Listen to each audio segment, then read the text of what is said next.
So the final one we talked about was self-aware. So actually going, I'm aware that I need to get better at being self-motivated, or I need to get better at being self-managed, or I need to get better at being self-governed. And self-awareness is actually the ability to look at yourself objectively and see where you need to improve. Is that, would you describe it like that? What would you say about that?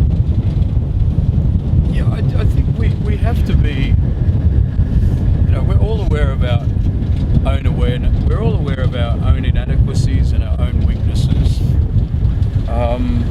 It's whether and some people aren't, and they need to get in touch with them, but it's whether your inadequacies or your weaknesses and all of that rule you is one thing.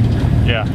But then I think we've also got to know how to have our own self-critical thing happening, not critical as in pulls you down, but critical as in you can critique yourself. Yeah. You can observe, in order to improve, in order to... Yeah, how do I get better at this? Yeah. And I think, if you're playing professional sport, if you can self-critique and self-improve, that's why you're probably better than everybody else. Yeah, I think when it comes to people stuff and leadership and working with people, we don't think we need to discipline our own personal growth the same as an athlete will, because somehow we don't have to do that. But I think we've got to do that. I like the statement, and I try and remind myself of it regularly, that the organisation I lead will only grow as large as I'm committed to growing, and therefore it forces me to go, what areas do I need to grow in, which is a big part of self-awareness. Do you? Yeah, I would agree. Add to that? Yeah, well, I would. Yeah, I think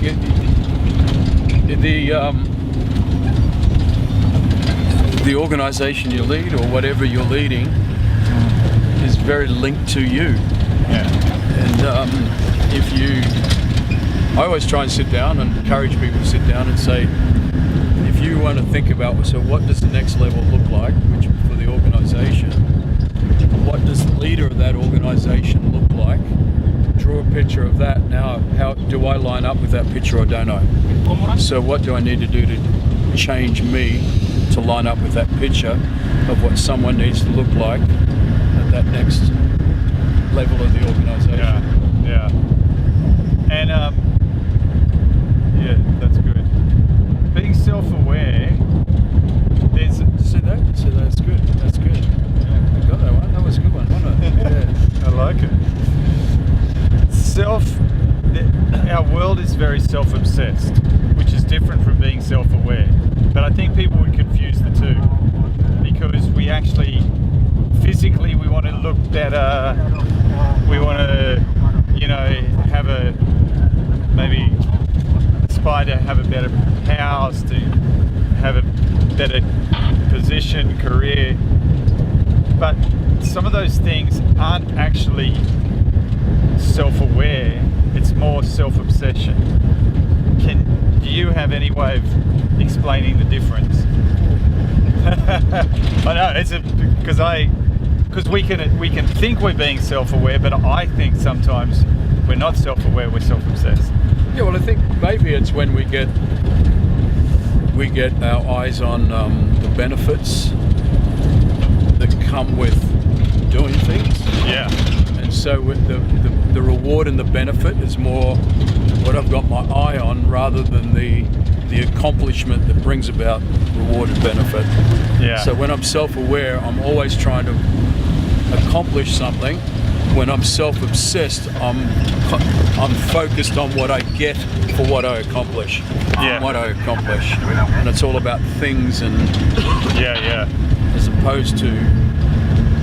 And I think as well, maybe self-aware is going, how do I improve myself for others, as opposed to how do I improve myself for me. Yeah. So what is it that my wife Lucinda would appreciate me being better at, which may actually be, I think self-aware is quite sacrificial for the sake of someone else. So do I need to read some more books because that's lacking in my handling of certain situations or leadership environments? So maybe I need to watch less Netflix and read more books. Or I think you've always got to be in a place where you're stimulating question about yourself in a positive light. So I'm questioning my ability and questioning who I am from a perspective of trying to self-improve for the benefit of what I'm doing it for. And if I'm not stimulating that, I'm now only caught in my own thinking about things. So whether it is reading or watching or whatever, but how does it prompt me to think about me and improving me? Do you find that if you hang around fixing you, do you find that if you hang around some impressive people, some people who handle things well, just have a good approach, they seem to handle all kinds of situations well, they're just impressive. Do you find that when you're around them, it challenges you to become more self-aware of where you need to improve? Well, it does. But if you are self-obsessed, it will actually make you feel worse. Yeah, that's the thing.